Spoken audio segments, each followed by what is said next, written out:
Hello, welcome to the A Quilting Life podcast. I'm Sherri McConnell from A Quilting Life. And I'm Chelsi Stratton from Chelsi Stratton Designs. We are airing this episode on Monday, May 31st, 2021, and this is our 1 year anniversary.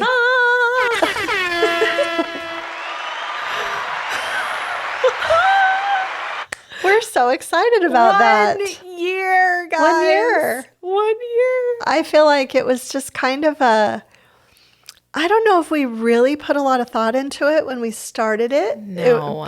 Billy had the idea and we were both on board right away, but I don't know if we really looked down the road very far. Yeah. Yeah. I would have to agree with that. I feel like the idea of a podcast got brought up and it just felt like, okay, let's do it. Let's go for it. This will be fun. Right. And it'll be really cool to connect with people, when we're not able to travel and go places. And so it just has really evolved in a way that I did not think it could, because I wasn't, like you said, I wasn't thinking that far ahead at first. And here we are, guys. Yes. Yeah. It's been really fun. We've learned a lot ourselves, I believe, and enjoyed it immensely, and just have been really grateful for all of the positive feedback.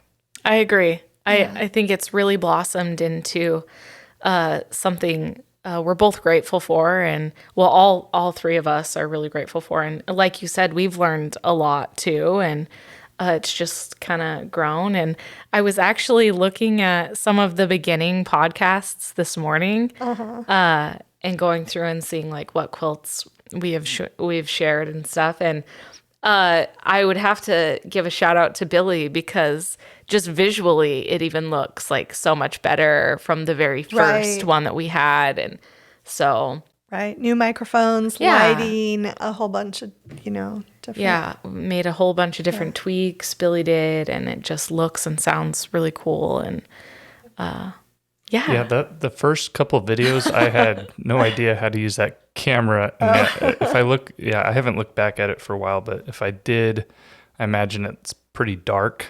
Yeah, very dark. The lighting's not good. Saturated, very warm colored, and now we have like these bright white lights. And we used to primarily like the lights really, really help so we can like podcast any time of day. But I mean, even right now I notice such a difference because we're podcasting, in the morning-ish kind of. And so it looks really, really good. And yeah, it's fun. But also this whole room, the whole podcast room in general has actually changed because of the renovations you've had to do in the home. This is now your office and podcast room. Right. So there used to be a bed in here, and we'd throw all the quilts on the bed and anything we needed. And now it's kind of turned into this entire workspace for all three of us to kind of come in and work together, which is cool. Yeah.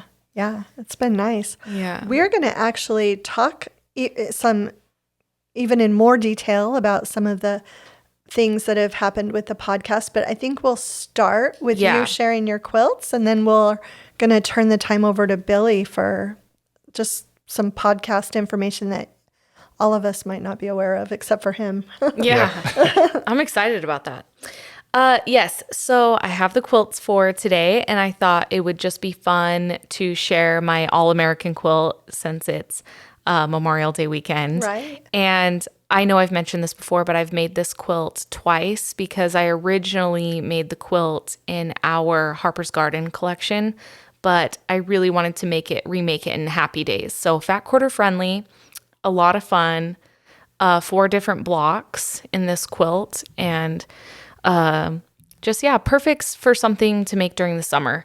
And on the table, I have my original Hearts at Home quilt. I have actually never shared this quilt on the podcast. I've shared the Hearts at Home. I made a second one for a quilt along. Oh, but that's right. A lot of people have been messaging me because it's been a little bit past a year since I did my quilt along with the Hearts at Home quilt pattern. And so I thought I would bring back the original quilt I made in our Walkabout collection. And this is really sentimental to me because it's when I very first started pattern designing. And this has become one of my very favorite quilt patterns. So jelly roll friendly, and this one's a lot of fun as well. So we'll put some pictures up, and we'll have links for these patterns for everyone. So those are the quilts today. And then behind you. Yeah. So behind me, I shared the quilt top to my Afterglow quilt pattern a couple podcasts ago. Yeah. But I had to bring it back because Marion did the most stunning quilting on it. It's so pretty. She did an amazing job. Thank you, Marion. So this one is Fat Eighth friendly. It's in our Sincerely Yours collection. And I'm just so happy with the quilting on it. She put like some little swirls and hearts in it. And she always comes up with the best designs to choose for those quilts. So thank you for noticing that I brought that one as well. Yeah. Okay, so that's it for the quilts. And then I think we're going to turn the time over to Billy for just a minute. Oh, okay. Yeah. So I sort of compiled some data since it is 1 year since we did our first episode. So hopefully some of this information is interesting, not super boring to everybody.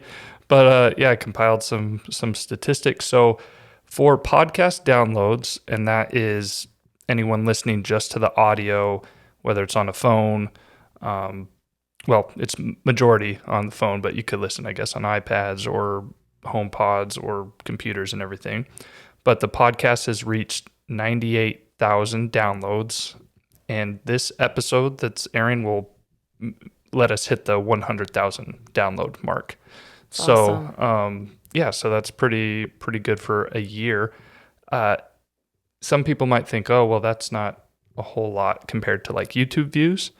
But in the podcasting industry, downloads, they mean a little more than a view on YouTube, because typically when someone downloads an episode, they listen to it a lot longer, a lot of times the whole episode, from start to finish. Whereas YouTube views can be a little deceiving because someone can click on something, watch it for 10 seconds, and it counts as a view. People that are downloading episodes typically tend to listen to them longer. So that means, a lot of people have tuned in, listened, and for a long period of time to the episode. So hitting the 100,000 mark will be pretty good in a year.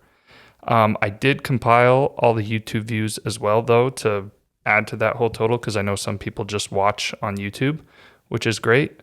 And that is 387,000 total views in the year. Wow. So, oh my goodness. It's almost, 4 times really as cool. much as the downloads, but I will also say that I think your viewers watch longer than, the average time may not be the full 45 minutes or whatever, but it's not like a 5-minute view. You guys are getting a good chunk of viewers as well. So that's good. And then I sort of broke down, I know I'd mentioned this before, with different country or different parts of the world of who's listening to the most. About 90% of your, and again, this is just the audio podcast downloads, come from North America.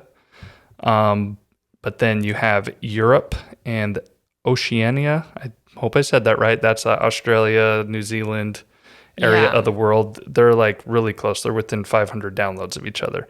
And I was thinking, I was like, wow, because Europe has about 500 more downloads than them.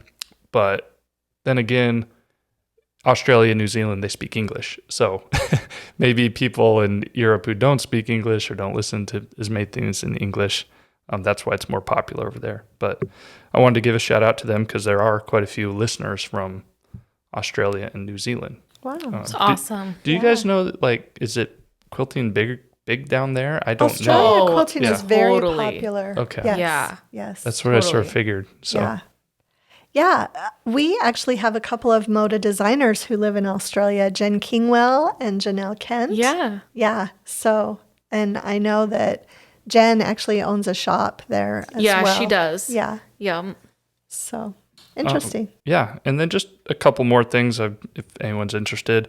The majority of our listens come from the Apple Podcast app. A lot of people, I guess we're iPhone users out there, so like 74%, but we do have some Spotify people, some Stitcher, some Google, also listen in. And I also thought it was interesting, Yeah, about 93% of people listen on their mobile devices. So, Interesting. Oh, okay. yeah, 73% on iPhone and 12% on Android. Wow. So Okay. these are all just random stats I sort Yeah, of gathered. yeah.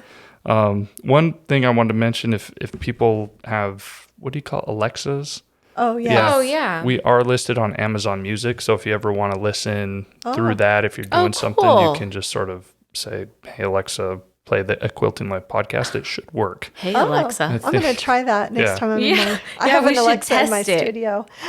Yeah. Oh, my goodness. Because I noticed there wasn't a lot of downloads from that. And I was thinking, well, maybe that's worth a mention if anyone is interested. But Yeah. so anyway, yeah, I think that's really for an independent podcast. Another thing I could mention is your show has been charted in the Apple Podcast Top 200 for your category, which is the leisure category, pretty consistently. The leisure. That's my type of category. Yeah, leisure/hobbies. Yeah, I mean, every once in a while, you guys will pop into the top 50, if we get an episode that gets more downloads. But it's been, for an independent podcast, no studios, no advertising, nothing like that. It's just, I think it's been overall pretty good success. Yeah. Yeah. And going off what you guys said earlier, sorry, I've taken a big chunk of this, but No, that's great. there were a lot of podcasts that popped up in the beginning of the pandemic, right? A lot of people, whether it was small businesses or just you wanted to start one, it was hard to get microphones, cords. Like as soon as that happened, everyone started ordering all that equipment, and there was a big boom in it. So, I mean, we are technically a pandemic podcast as well. Right. But I know, you had mentioned it before, but just to sort of second what you guys said is that I said, well, I have the stuff to do it, but I didn't know exactly what you guys would talk about, but we started and we sort of evolved, and you guys came up with things to talk about, and the listeners helped out a lot in that, the majority of it, and yeah, so it is pretty crazy to think back at a year where I just had some old stuff from 6 years ago. We didn't film it or anything like that, and we just like, all right, let's put it out there and see if anyone listens. Yeah. And a lot of people listened, and so we grew it, and hopefully we've improved it, and looks better, sounds better, and is better overall. Yeah. Yeah. Thank you for looking that up. I feel like probably not a week goes by that I don't get a really nice email from someone telling me how much they've enjoyed it throughout the pandemic. And I appreciate those emails so much because, it is a little bit of work to coordinate everything and do this. And so we just really appreciate everyone for listening. I do too. I feel the same way. Emails, I'll get Instagram comments. If people order from my Etsy shop, there's a place where you can put a note in, and sometimes I'll get notes. I really, really enjoy your podcast. It really is so kind and thoughtful, and I love that. We're really grateful. So yeah.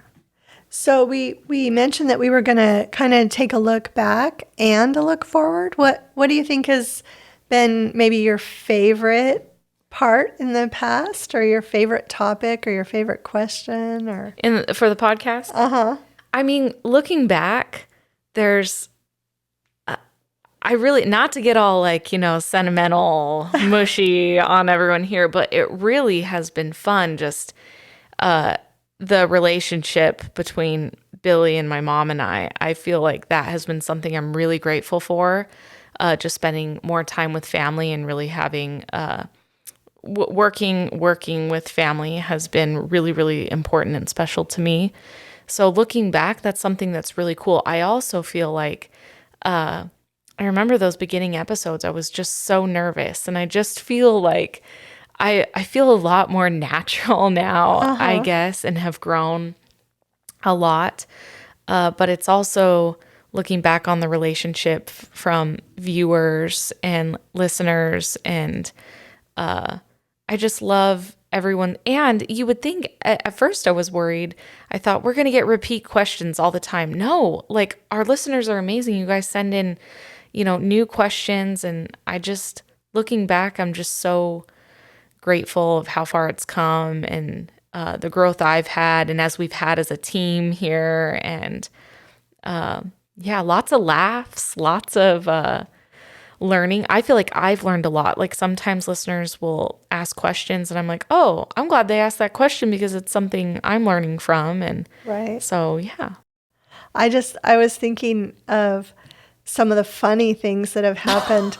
One time we were podcasting and sometimes we podcasted all different times. And so sometimes Chelsi's husband is home to watch the kids, but sometimes my husband, Chelsi's dad, will go over and babysit, or a few times we've actually had the kids here with specific orders to be really quiet. And one episode we were taping, all of a sudden we hear this noise in here and we were like, what is going on down there? And my husband had decided to make cookies with the grandkids downstairs, and the mixer, for some reason, was just really loud in this room. And so we had to open the door. Hey, you have to stop what you're doing. And, and of course, Billy edited all of that out. But it's really, really funny because when we hear a noise that is as loud as that noise was, it starts off, we've almost gotten to the place where we keep talking. It's not like we start talking, but I'll look at Billy and he'll like look at me and then Mom will look at me and like, so there's all these strange looks that we'll be giving each other until we're like, okay, cut. Like, what is that?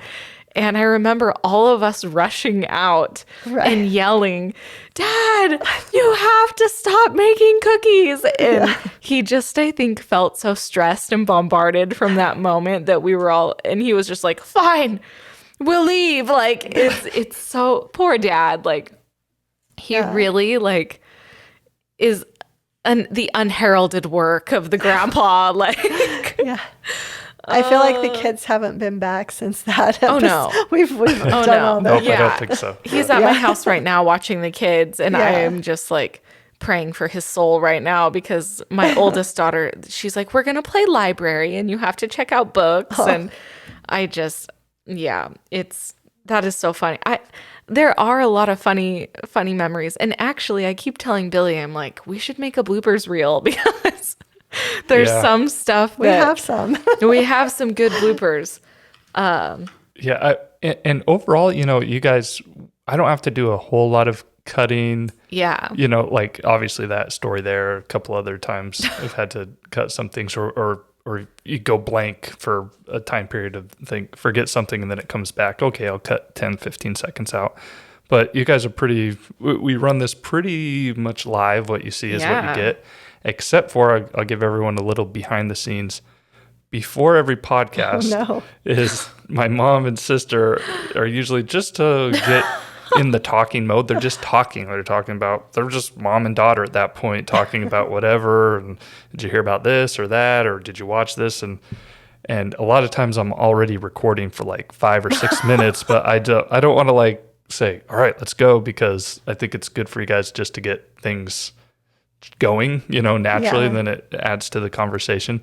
But I will say it's nothing bad. It's just that it's funny. Sometimes when I'm editing afterwards, I'll listen to those first 4 or 5 minutes and I'm just like, oh, that's hilarious. But yeah, that stuff will never be released. Again, it's not that it's bad, but it's just, whatever. But yeah, that sometimes, and I think you hear it sometimes, Mom, when I send you the unedited audio. Yeah, but I appreciate when you tell me what minute I actually have to start listening at so I can skip it. Yeah, because that happens a lot too. So pretty much what you see or hear is what you get. But there have been some bloopers. In the last year for sure. Yeah. Oh no. No.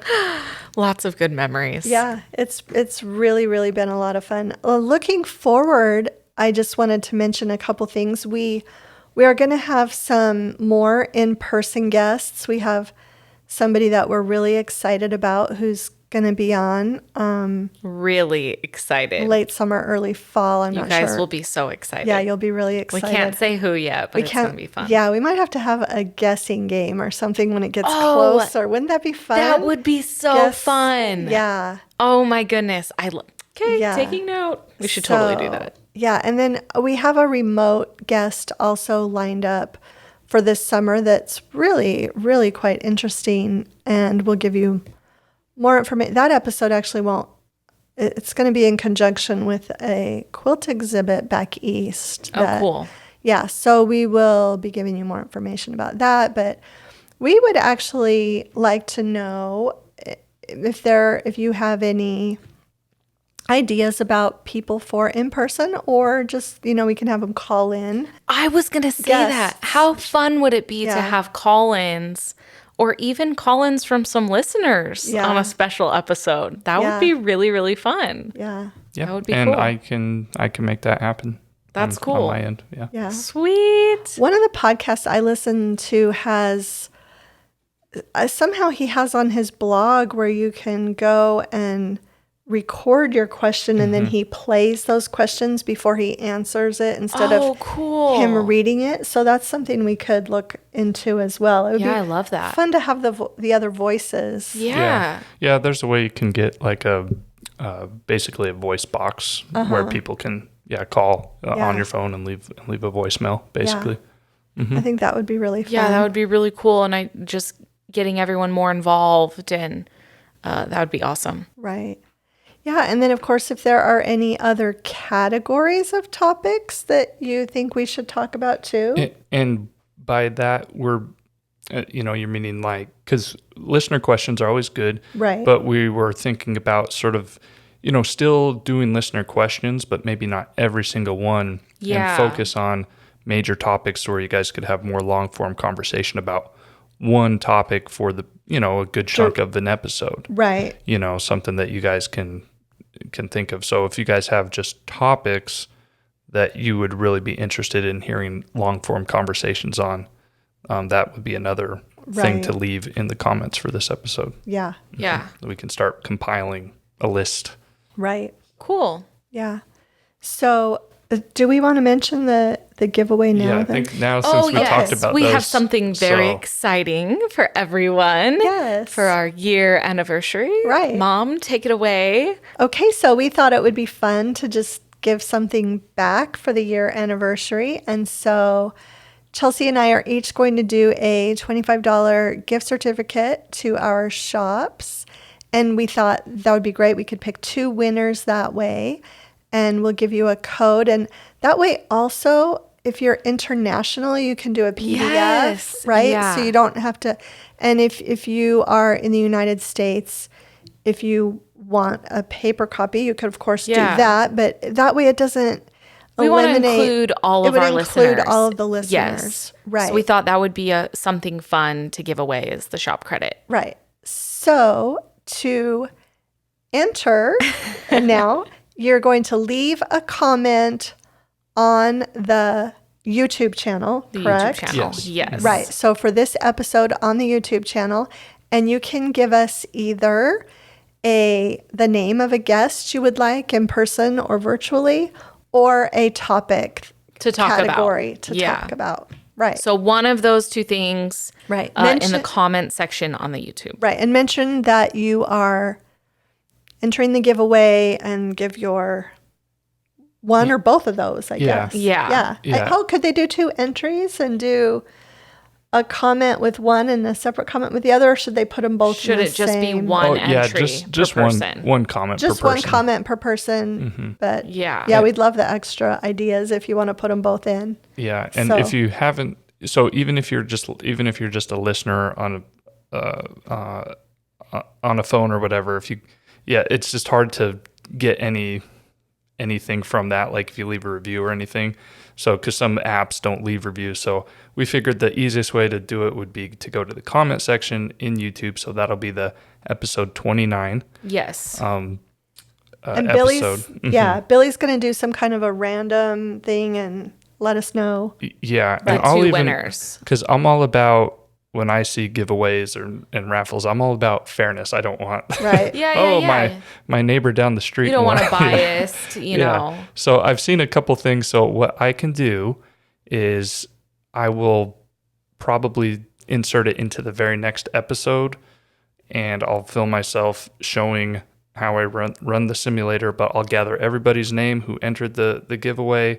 I'll put it in there, and then we'll choose the 2 winners.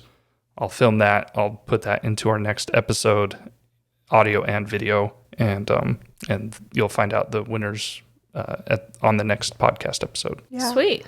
Yeah, or you could just take the number of comments. Like if there's 300 comments, then pick number 29 and number 272, and then make sure those people were entering the giveaway. You might have just made it simpler for me. Would that be okay? Yeah. There's Something like a random but number we'll make sure generator. it's random. Yeah, I'll use a random number generator. Yeah. Okay. Thank goodness for those. Yeah, we think that will be really fun. Oh, one other thing. If you're not subscribed to the channel, also that's another subscribe to the channel. If you're already subscribed, you're good. But if you're not already subscribed, that's part of it. Right. So if you could just subscribe, that would be because awesome. Another thing I know what you're going to say. Coming up, it's a lot of information. This is a unique episode, guys, but the YouTube channel, which is separate from the podcast, obviously, but we are coming up very close. It'll probably hit that number in June, but we'll hit 50,000 subscribers. Wow. So we're over 49,000. So cool. Yeah, I looked the other day and crazy. it was 49,000. Yeah. That's so cool. Yeah. When the I hate saying when the pandemic started because that has a negative connotation with the YouTube channel, but that really is when I started working with my mom more on the YouTube channel. But basically when I started working more with that, we had about 4,000, 4,500, something like that, subscribers on the YouTube channel last March 2020. And so, just a big thank you to everyone who's subscribed to the YouTube channel and helped that grow and watch the videos. And that's been fun to work with my mom, and it's been good. Yeah. So that's sort of, it's funny that a year of podcasting and hitting that milestone's coming right around the same time. Yeah. That's awesome. Yeah. Okay. Well, I have one more thing. I'm going to actually take my headphones off and go get something, right? Okay. And bring it back up here for the anniversary. Yeah. Right? So this will be one of those little cuts and edits. But we'll do that. Okay. Right back. Okay. I'm back. Anniversary cake, right? Mom! So I made this last night. This is kind of a family favorite recipe. It was my mother-in-law's originally. And it's a sherbet ice cream angel food cake that you make and do in layers. And I got all the ingredients, and then I got home and I realized I didn't have the disposable pan that I usually use to make it, but I found something else and it worked out okay, I think. Yeah. So we are going to take a little pause and we're going to eat some cake, and then we're going to come back and talk about one last thing. Yeah. Before we end this episode. Does that sound good? Sounds good. Okay. We'll be back in a second. Okay. So we are back from our cake break, and sorry about that, but the recipe. So weird. I know, it sounds funny. If you actually subscribe to my Quilting Life quarterly, you already have the recipe for that cake. It's in the spring, which is April, May, June. Yeah. So it's a really fun cake recipe. Speaking of recipes, though, I got so many sweet messages. People actually made my stroganoff recipe and they loved it. And I felt so much better. I'm like, oh, good. Like, I'm glad it was actually a good recipe. Yeah. Marion made it the other night. I was talking to her. She loved it. Yeah, she texted me. She loved it. She just said, I'm going to double the sauce next time. Yeah. And I usually double the sauce too. Yeah, so. Sometimes I will double the sauce. All my kids love it. So that's very true. Right. And I think she said she added even more sour cream. Oh, and I'll do that too. Is always good. I don't even measure anymore. I just like throw it all in there. Throw it in. You guys are like a quilting podcast with, bits and pieces of food podcast at this point. Yeah. Hey, but I just have to say another thing that Mom brought up while we were eating cake. So first of all, that's like, I don't like chocolate cake. And so that same cake was always made for me for my birthday growing up. Right. There were a few occasions I had like a white vanilla cake with white frosting, but mostly it was ice cream cake. And you guys, last podcast, it was literally like a couple days before Billy's birthday. So I'm just letting everyone know within the time that we have been gone, Billy had a birthday. Yes, He's shaking his head at me right now. Yeah. Happy birthday. Yes, happy belated birthday. Yeah, no, we, 3 of our children are born within 4 weeks of each other. And so the youngest child would usually pick chocolate cake, and then Chelsea would often do this cake or a white cake, and then Billy would usually pick a chocolate cake again. So we kind of would break up the cakes. Poor me, every birthday for my other siblings. Yes. And so, I won't have any cake today. Yeah, Chelsea was often the ice cream cake kid. So, okay, so Billy has one more thing we're going to talk about in this episode before breaking. Yeah, so like we said, it's a unique episode, very different, but wanted to give you guys one topic to sort of discuss before we close it out. And it's something that I heard recently talking to somebody. I talked to somebody about how I've been working with my mom, my sister, doing the podcast, doing the live streams, videos, and everything like that. And I've actually stepped away from a couple other things to give myself a little more time to do it, because it takes time and effort to get everything done. So when that was mentioned, it was said that, well, doesn't he know that the quilting industry is like a dying industry?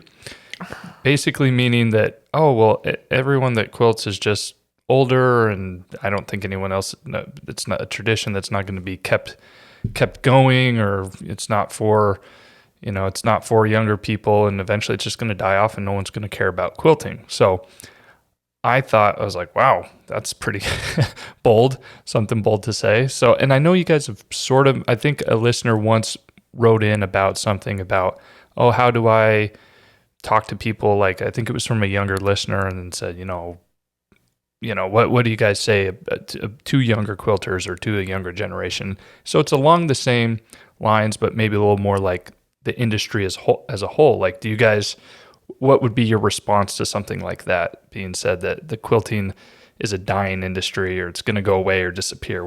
How do you guys see the outlook or the future of quilting down the road? Yeah, that's really interesting. When you told me that, first of all, it brought to mind something that somebody said to my husband when he was getting ready to retire. They said, something to the effect of, well, what are you going to do with all your extra time? And he told them, well, I'm probably going to help my wife a little bit with her quilting business. And they were kind of rude, and they really laughed at him for the same kind of thing, like, quilting, that's nothing. That was kind of the feeling. But on the contrary, I feel like the quilting industry has never been stronger, never been more vibrant and full of different age groups, enjoying it together, just as it did in the past. I feel like it brings all different generations together. And I know Chelsea can speak more for the younger generation, but I get a ton of emails from, and I've seen this too when I have taught in person in the past, a lot of women take up quilting when they retire and they go full force with it then. A lot of women take it up when they have young families as a hobby. It's a great hobby, whether you're in that young family stage, in the retired stage. If you are single, it's a great hobby, a way to connect with other people. I just feel like the state of the industry, just in that relational sense, is really strong. And then, of course, there have been lots of different academic articles written in big newspapers about how the pandemic affected crafting and quilting in specific. People just needed to turn to something. Yeah, 100%. Right. And I heard at one point that, bicycle sales skyrocketed during the pandemic, and so did quilting supplies. Mm-hmm. And podcasting. And podcasting. Yeah. Right. So Yeah. I think, it's definitely not a dying industry at all. Not in any sense. Definitely not. I definitely want to add how I feel, just going off of everything you said, which I 100% agree, if not dying off at all. There has been a lot of unity in quilting in and of itself during the past year. A lot of people coming together to make things, to donate, which has been really cool and special to see. Also, my mom and I, we follow different people on Instagram. There's a lot of people that we follow that are the same. I also really, really enjoy the modern quilting community. And there are a lot of younger people and older in the modern quilting community.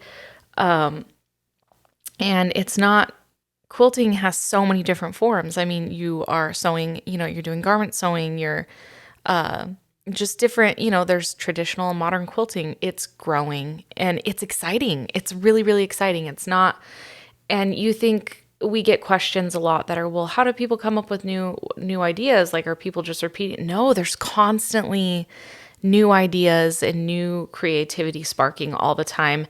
And even I've noticed in our own small town where we live, quilting has grown. Yes. I've seen on social media, a lot of grandparents have found time to teach their grandkids how to sew during this time, and parents, and even one of my very best friends has been giving quilting. She's been spending a lot more time quilting, actually, and really, really enjoying it. So just looking at the trends and everything, it's getting stronger. And crafting and all that, really strange things went up, right. Like you said, bicycling. We bought a skateboard for my daughter, and it was really hard to get one. The guy was like, it's so weird. Skateboards, you can't find them anywhere. Yeah. And a lot of people, they're spending more time together as a family, and that includes quilting. And so, yeah. And I feel like, I remember talking to my grandma, and some of her earliest memories were being underneath the quilting frame as her grandmother and her friends sat around hand quilting. And I feel like, a lot of things separated us over the past year, but sewing still brought people together. I was actually able to do some presentations on Zoom during the past year, some for industry professionals. We had a virtual market, and we had some, we all did, the Moda designers shared our collections with our sales team via Zoom. And, I did a trunk show recently via Zoom, and it's just, people love quilting, and it is kind of a living, breathing art form that is just going to keep growing, because creativity is endless. And if I could add again, I'm no expert, but I do enjoy history a lot, and there's a lot of history in quilting too, traditions that have come down through generations in different parts of the world and different parts of the country, different styles. I know there's deep-rooted history in that. Something I found out recently, if anyone knows Ken Burns, the documentary filmmaker, he's done a ton of different things. I didn't know he had a big quilt collection. Yes. And it was on display somewhere in Nebraska, I believe. Mm-hmm. But he's a quilt collector of historic quilts, things from Civil War or prior to that. And I was like, oh, I didn't know. Did you see the documentary? I didn't on quilting. Yeah, I'll have to send it to you. Oh, no, I haven't seen that. Okay, I'll have to send it to you. Yeah, so I know there's a lot, and things that carry deep history, I don't feel like are going to go anywhere, because that history is going to keep being created and being passed along, so It's just something I learned. I'm sure probably a lot of people already knew that, but something I learned that, there's quilt collectors, like antique quilt collectors that really look at just like art Right. Yeah, for sure. Yeah. Yeah, it's fascinating. There's so much to. Yeah. And, because my dad was a firefighter, so it's not too surprising that a bunch of firefighters laughed at Dad, 'cause that's not, I'm sure that's not a primary quilting hot spot, but, and that's where I stepped away was from coaching. And again, it's not surprising that people looked at me funny to say that, I just don't have time to do everything. So, but that's fine. And it might still be, it's not going to be as big as other communities or hobbies out there, but it's still big enough and to where it's not going to fade away and die away. It's, Right. So I feel like it's also one of the unique art forms where you are creating something that can be a piece of art, but that is also utilitarian, meaning you can use it. Yeah. So it's an art form combined with something that we use to keep us warm or keep us cozy. And those two things, I don't feel like quilting will ever diminish. I love that you mentioned that. And I also I still am very excited for more to come in the quilting future, in my own life and my daughter's life. She wants to start quilting, and it makes me excited. I'm excited for the future of everything. Yeah. Well, I think you guys did a good job of responding to that then. Thank you. Thank you, Billy. Thanks for bringing that question to us. Yes. So I think we'll wrap this episode up, and we will podcast again. The next episode will air on Monday, June 14th, because I don't think we announced it earlier. We're going to switch up the schedule a bit if you want to tell listeners that. We've been taping releasing the episodes on the first and third Mondays, and then also doing, when there are 5 Mondays, we do a special episode. We're going to keep doing that 5th Monday episode, but we're going to move it to the 2nd and the 4th. Yes. So in June, we will be broadcasting on the 14th and the 28th. Yes. So, but we will continue those 5th Monday episodes. Yeah. So instead of 1st, 3rd, and 5th, it's going to be 2nd, 4th, and then 5th when those occur. Right. So we had to switch it up a little bit. Yeah. We thought it would make it a little bit easier for our scheduling as we move into a world that's a little bit more opened up. So, and so that means that on the 14th, that's when we will announce the winners of the giveaway. Right. So don't forget to leave your comments, subscribe, and we don't want. So I'll give everyone a cutoff date, since that will be the 14th. 1 week, would that be good? I will find the winner on Monday, June 7th. So this releases on May 31st. Right, so that'll give you a whole week. 1 week to enter.